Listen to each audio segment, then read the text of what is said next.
Kalau aku lebih ke bagian asuransi sih. Kayak setahu aku tuh yang aku pernah dengar itu banyak orang yang kayak misal di umur 25 tahun itu harusnya punya asuransi A. Terus kalau misalnya udah umur 30 tahun harusnya udah nyiapin asuransi B gitu.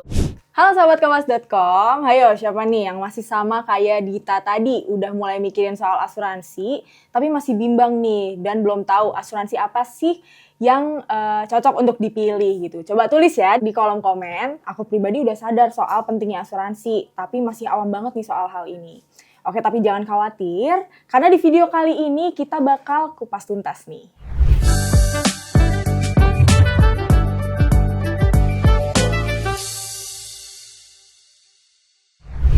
Sekarang aku udah sama Certified Financial Planner di OneShield, Mbak Azah.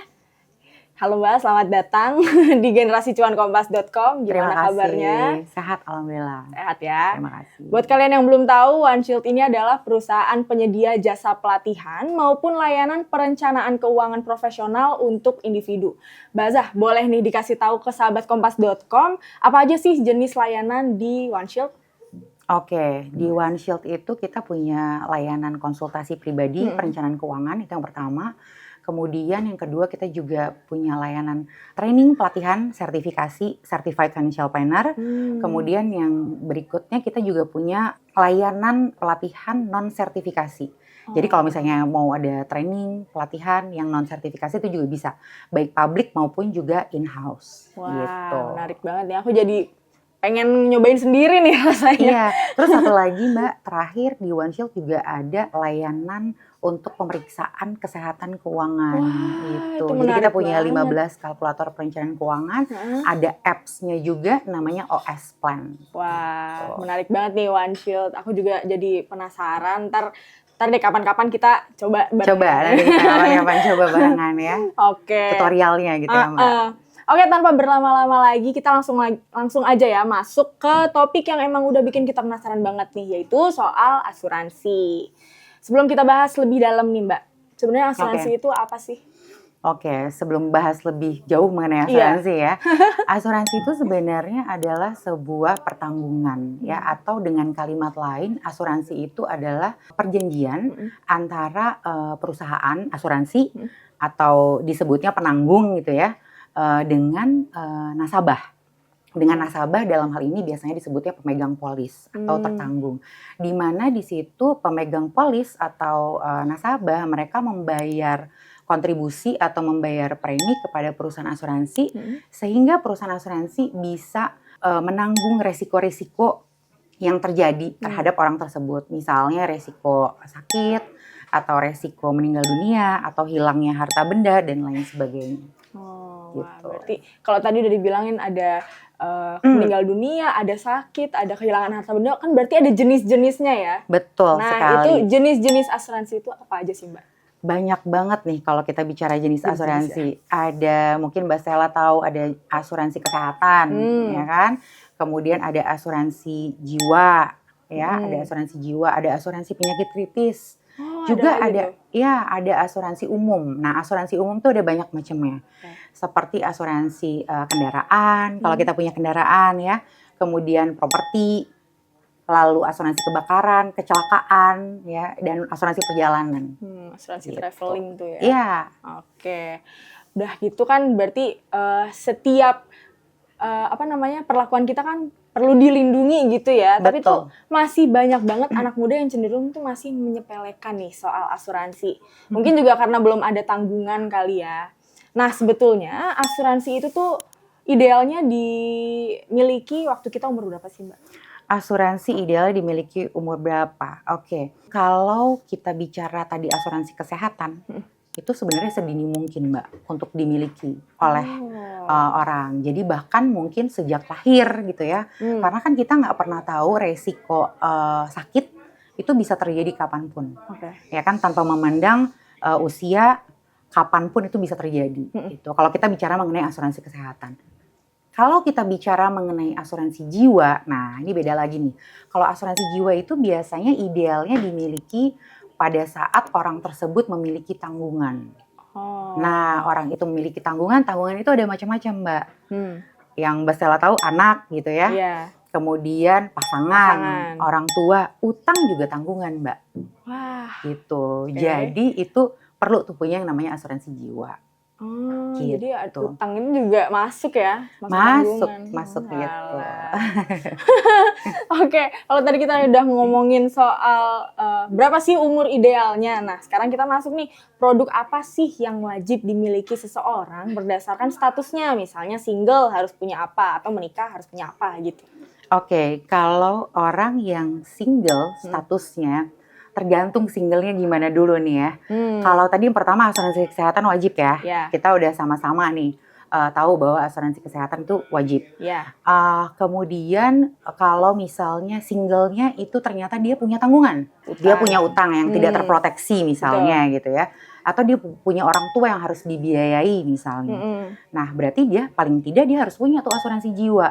Oke. Gitu. Lalu misalnya dia punya kendaraan, berarti ya Harus punya harus punya asuransi kendaraan. Lalu misalnya dia punya rumah, ya minimum dia punya asuransi properti atau asuransi kebakaran gitu. Sementara orang yang statusnya tadi menikah, nah itu lebih tanggung jawabnya lebih banyak lagi gitu ya. Kalau single tadi mungkin untuk dirinya sendiri, kalau untuk orang yang sudah menikah berarti kan ada tanggung jawab anak-anaknya, putra-putrinya gitu ya. Berarti mungkin dia pilihan asuransinya lebih banyak lagi. Paling nggak ada asuransi kecelakaan, asuransi kesehatan, kemudian ada asuransi jiwa gitu ya. Dan bahkan mungkin bisa ditambah asuransi penyakit kritis. Gitu. Karena asuransi penyakit kritis ini kan mengcover apabila seseorang pencari nafkah tersebut menderita salah satu penyakit kritis ya misalnya. Nah, asuransi itu yang akan cover tuh ya, sehingga paling tidak keluarganya itu bisa tetap pada saat dia kondisinya sakit kritis, keluarganya itu bisa tetap dapat nafkah gitu lah ibaratnya. Dan itu dari asuransi penyakit kritis. Gitu. Tapi menarik nih, asuransi penyakit kritis sama asuransi kesehatan itu gimana Mbak bedanya? Itu berbeda. Jadi kalau asuransi kesehatan itu lebih kepada rawat inap misalnya, biaya dokter, biaya obat-obatan, kayak gitu ya. Nah, tapi kalau asuransi penyakit kritis, dia itu hanya akan keluar apabila terjadi risiko dari salah satu penyakit kritis yang memang ditanggung. Oh, jadi spesifik penyakit itu ya? Jadi misalnya orang ini, Bapak A, dia mengalami sakit kritis misalnya kanker gitu ya. Begitu dia terdiagnosa kanker, maka pertanggungan uang penyakit kritisnya itu akan keluar. Nah, uang pertanggungannya itu bisa dipergunakan untuk nggak cuma untuk berobat, Mbak. Nah, itu tadi saya bilang bisa untuk misalnya karena dia kondisinya sakit kritis nggak bisa bekerja, maka uangnya bisa sebagai untuk sumber penghasilan untuk keluarganya. Lebih ke arah ke situ. Tapi kalau kesehatan itu kan dia lebih udah cover semuanya, rawat inap dan lain sebagainya. Makanya kenapa asuransi penyakit kritis itu lebih disarankan untuk orang-orang yang memang dia breadwinner gitu ya, pencari nafkah. Gitu. Tadi juga dibilang kan yang single itu kan butuh asuransi untuk utang ya. Itu maksudnya utang yang dimaksud itu gimana Mbak? Kan ada misalnya sekarang ada Shopee Pay Later gitu-gitu. Itu gimana tuh Mbak utangnya? Utang itu ada utang yang terproteksi, ada utang yang tidak terproteksi. Kalau kita bicara konteksnya KPR itu kan udah terproteksi ya, berarti nggak perlu. Nah, kalau misalnya ada utang-utang yang tadi tuh Mbak sebutin, mungkin kan itu tidak terproteksi oleh asuransi. Tiba-tiba melambung sudah ratusan juta misalnya. Nah, begitu dia meninggal dunia, nah yang bayar siapa tuh Mbak? Ya keluarganya ya. Nah, keluarganya. Nah, kalau dia punya asuransi jiwa, ketika dia meninggal dunia, nanti uang pertanggungannya itu bisa digunakan untuk bayar utang gitu, misalnya seperti itu. Selain untuk mungkin untuk anak-anaknya penghasilan baru untuk anak-anaknya, ibaratnya kan ketika seseorang itu meninggal kan butuh penghasilan nih ya kan. Jadi nggak langsung hilang gitu aja. Jadi banyak banget sebenarnya fungsinya dari asuransi jiwa itu. Oke. Nih sekarang misalnya nih aku udah umur 20-an nih ya. Tapi kan aku belum punya asuransi nih Mbak. Itu ada resikonya nggak sih Mbak? Oke, umur 20-an ataupun 30-an atau 40-an berapapun ya, pasti resiko itu mengintai kita. Kita nggak pernah tahu resiko itu bisa terjadi kapanpun. 1 detik, 2 detik, 3 detik kita nggak pernah tahu resiko bisa terjadi. Kalau orang yang mungkin masih muda, kalau dia sakit, lalu dia nggak punya asuransi misalnya gitu ya, maka ya berarti orang tuanya yang harus bayar, ya kan? Berarti orang tuanya harus mengeluarkan uang. Kalau orang tuanya punya uang, kalau nggak berarti Kalau harus nggak, ngutang sana sini. aduh, Bener nggak? Biaya benar. biaya sakit itu kan mahal gitu. Nah, kalau orang yang udah berkeluarga misalnya, gimana tuh resikonya? Ya lebih ngejelimet lagi Mbak itu. Benar. Ya kan? Bukan cuma mungkin orang tuanya kalau masih ada, mungkin pasangannya, dan mungkin terefek juga anak-anaknya. Ya kan? Akhirnya yang uangnya sudah ditabung sedemikian rupa untuk pendidikan anak misalnya, nah itu bisa terhambat gara-gara harus bayar untuk berobat. Jadi banyak banget resikonya tuh. Kalau kita nggak punya asuransi gitu. Kalau kita nggak punya asuransi. Kita tadi udah ngomongin asuransi yang cocok nih untuk anak muda. Nah sebenarnya tips untuk memilih produk asuransi itu gimana sih Mbak? Misalnya nih kayak dalam pembayaran premi atau pemilihan asuransi yang terjangkau atau bahkan kayak untuk ngeklaimnya gitu. Oke. Tips untuk memilih asuransi. Benar. Oke. Yang pertama, kita harus membeli produk apapun Mbak Stella itu sesuai dengan kebutuhan. Kita harus tahu dulu nih kebutuhan kita apa, kemampuan juga.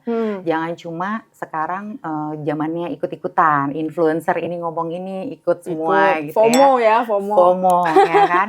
Padahal sebenarnya kebutuhan kita mungkin nggak tahu nih sampai situ, nggak di situ, nggak tepat mungkin gitu. Itu pertama, kita harus membeli sesuai kebutuhan dan kemampuan. Setelah itu juga kita mesti cek nih perusahaannya, misalnya perusahaan asuransi. Kita harus beli dari perusahaan asuransi yang sudah ada izin dari Otoritas Jasa Keuangan. Itu harus tuh Mbak. Track record-nya. Kita bisa cek mungkin di website perusahaannya mengenai RBC-nya minimum harus 120%, ya kan? Itu dari perusahaan. Agennya pun juga sama, kita harus pilih agen yang profesional. Itu udah pasti. Gitu. Jadi ya begitu ya, harus tahu dulu track record perusahaannya gimana, agennya gimana, produknya gitu ya. juga harus sesuai. Kita harus tahu selain manfaat, kita juga mesti tahu kewajiban kita. Itu apa? Jadi jangan cuma kita membeli sesuatu, kita tahu manfaatnya seperti apa, tapi kewajibannya kita lupain gitu. Jadi kita juga harus tahu. Benar juga. Oke. Gitu. Oke, tadi udah ngomongin soal asuransi jiwa nih ya Mbak. Asuransi jiwa itu setelah aku cari-cari tahu ternyata tuh ada 2 jenis. Ada yang tradisional sama ada yang unit link. Dari yang aku tahu, asuransi tradisional ini tuh pembayaran preminya memang cenderung lebih terjangkau daripada yang asuransi unit link gitu ya. Tapi dalam beberapa tahun pembayaran asuransi tradisional ini tuh harganya jadi jauh lebih meningkat. Sedangkan yang unit link itu enggak. Sebaiknya kita mendingan pilih jenis asuransi yang mana sih Mbak? Tradisional atau unit link?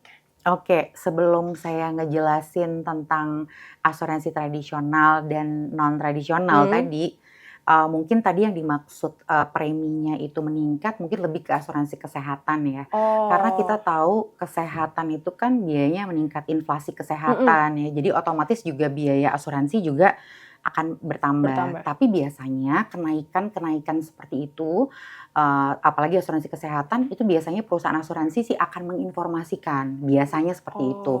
Mereka akan menginformasikan akan ada kenaikan sekian rupiah, apakah mau dilanjutkan atau tidak. Jadi harus sepersetujuan si nasabah. Biasanya seperti itu.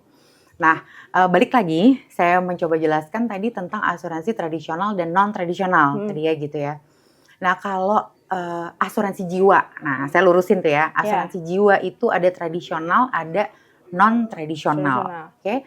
Kalau tradisional itu ada dibagi lagi 3, Mbak. Banyak ya? Banyak, dibagi 3. Jadi kalau bicara asuransi tradisional preminya murah. Nah, yang mana dulu nih tradisionalnya? Jadi ada 3 sebenarnya asuransi tradisional. Yang pertama itu ada asuransi berjangka. Atau biasanya kita sebutnya asuransi term life, asuransi berjangka. Nah, ini adalah jenis asuransi yang preminya paling murah. Preminya paling murah, kenapa? Karena dia full proteksi, tidak ada nilai tunai. Jadi 100% proteksi, nggak punya nilai tunai, sehingga jika terjadi risiko, maka akan keluar pertanggungan, tapi kalau nggak terjadi risiko, berarti nggak nggak ada Nggak apa-apa ada apa-apa. gitu ya. Orang biasanya suka bilang hangus gitu ya. Tapi sebenarnya sih tidak hangus karena kan itu membayar pertanggungan gitu kan, seperti itu ya. Nah, kemudian ada yang kedua itu asuransi whole life.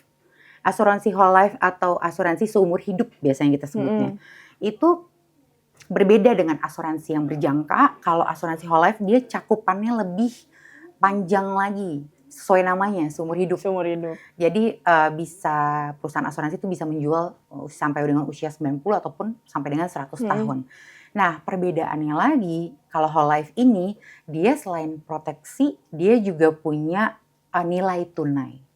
Jadi, misalkan terjadi risiko meninggal dunia, maka keluar pertanggungan kan? Benar. Tapi kalau tidak meninggal dunia pun, sampai akhir masa kontrak selesai, itu Bakal tetap diganti. akan keluar nilai tunai yang dijamin. Oh. Gitu. Nih, ini baru yang kedua nih ya. Baru yang kedua.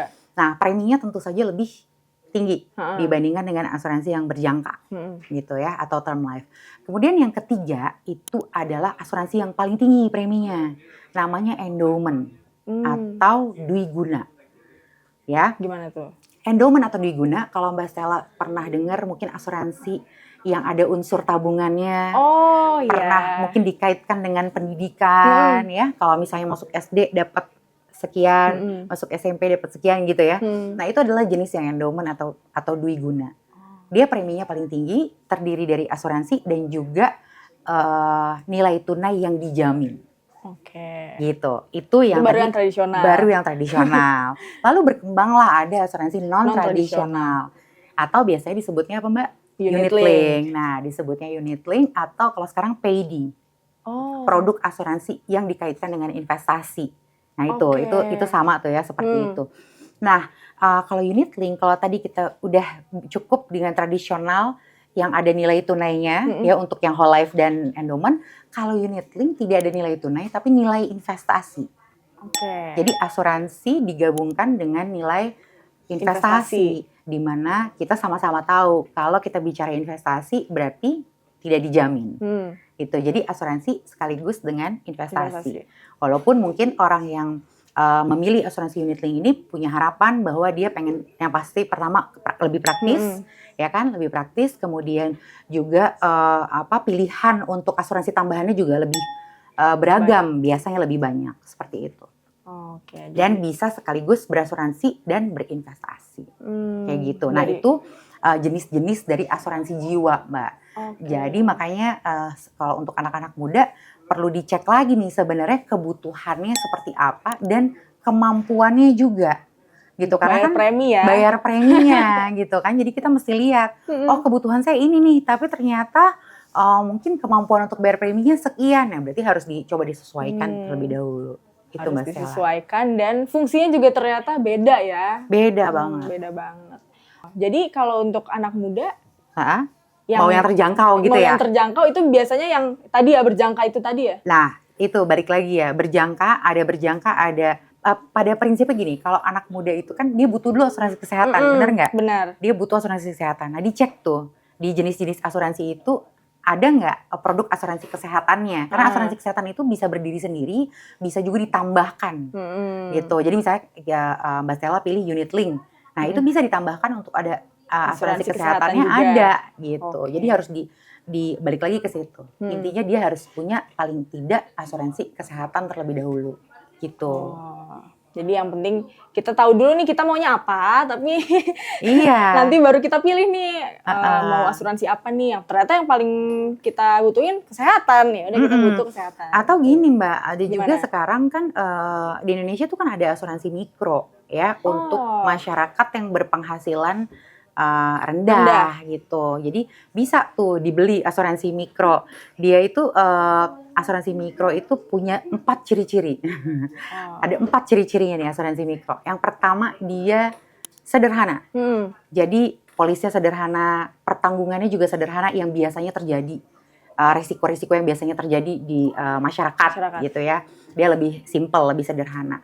Kemudian yang kedua mudah itu mudah didapat. Jadi asuransi ini gampang banget dibeli. Mbak Stella pergi ke minimarket, pergi ke toko swalayan gitu, itu bisa. ada ke Pegadaian, kantor pos ada. Biasanya mereka jual dalam bentuk voucher gitu. Jangan Mbak Stella udah punya juga? Enggak sih, belum Oh, sih. belum punya.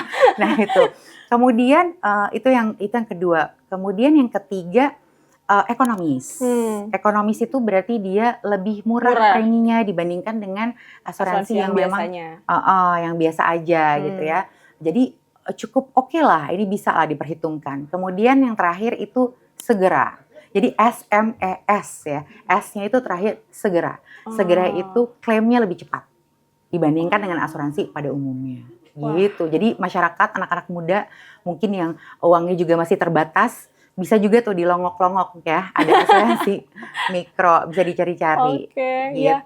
Aku jujur baru tahu loh soal si asuransi mikro ini. Nah, kalau kita kan udah bahas soal keuntungannya nih tadi.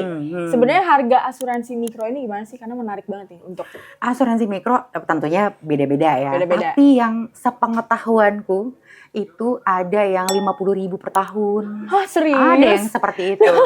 Ada yang kayak gitu. Jadi kalau investasi mulainya bisa dari 10.000, ini ada loh yang 50.000 gitu ya per tahun. Itu ada seperti itu ya, tapi tentu saja Mbak, balik lagi manfaatnya juga beda ya. Berbeda gitu. Makanya kita sesuaikan dengan income kita juga. Kalau kayaknya income kita ya udah cukup untuk beli asuransi yang biasa gitu ya, yang biasa ya udah kenapa enggak kita beli dengan manfaat yang lebih tinggi gitu. Benar. Nah Mbak, tadi kan kita udah ngomongin soal ada perusahaan asuransi, ada agen asuransi juga ya. Nah, gimana sih tips memilih agen asuransi yang tepat? Oke, memilih agen asuransi yang tepat, yang pertama paling wajib dia harus sudah punya lisensi keagenan.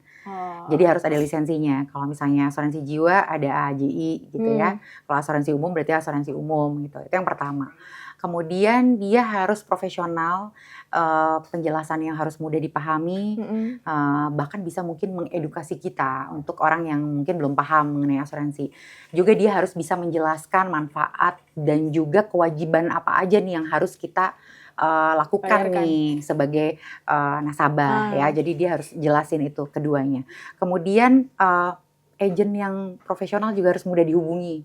Karena nanti kalau misalnya suatu saat ya kan kita membutuhkan, nah itu harus mudah tuh dihubungi. Kemudian jadi kayak partner gitu loh. Agent tuh seperti partner kita gitu. Itu yang ketiga. Yang keempat, agent tersebut kalau bisa yang sudah berpengalaman itu lebih bagus lagi.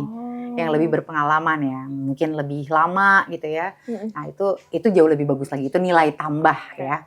Kemudian kalau bisa agennya itu sudah punya banyak sertifikasi, terutama sertifikasi perencanaan keuangan.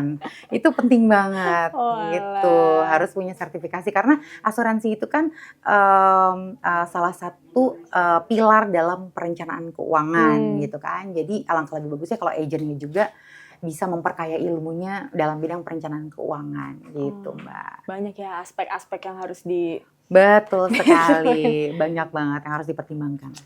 Oke, boleh dong Mbak kasih pesan-pesan ke sahabat Kompas.com nih, khususnya masih anak muda yang masih ragu nih untuk beli asuransi. Pada dasarnya gini, asuransi itu dibeli adalah upaya kita untuk bisa mendapatkan perlindungan. Proteksi. Ya, proteksi.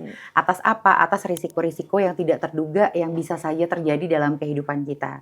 Kita tentu nggak mau dalam perjalanan kita, misalkan terjadi risiko, kita harus ngeluarin uang sendiri, ya, bahkan mungkin uang tabungan ataupun juga uang investasi kita keluarkan. Nah, itu bisa mengganggu perencanaan keuangan kita nantinya. Nah, dengan kita punya asuransi, otomatis paling tidak kita bisa terbantu, si perusahaan asuransi bisa menanggung resiko-resiko tersebut. Jadinya dampak kerugian finansialnya bisa teratasi. Gitu. Jadi jangan ragu lagi ya. Jangan ragu lagi untuk beli asuransi. Nah, sahabat Kompas.com, itu dia tadi bahasan aku dan Mbak Aza, bahasan kita soal jenis-jenis asuransi yang perlu dimiliki sama orang-orang di usia 20-40-an gitu ya. Semoga obrolan kita tadi bisa membuka wawasan sahabat Kompas.com soal asuransi juga. Coba komen siapa yang udah berencana buat siap-siap punya asuransi atau malah langsung buru-buru nih buat daftar asuransi. Coba ya komen di bawah. Makasih banyak Mbak Aza udah berbagi insight yang bermanfaat banget nih untuk sahabat kompas.com di rumah, tentunya soal asuransi dan investasi ya. Thank you juga untuk sahabat kompas.com di rumah yang sudah nonton sampai habis. Sampai jumpa di Generasi Cuan edisi selanjutnya. Dadah!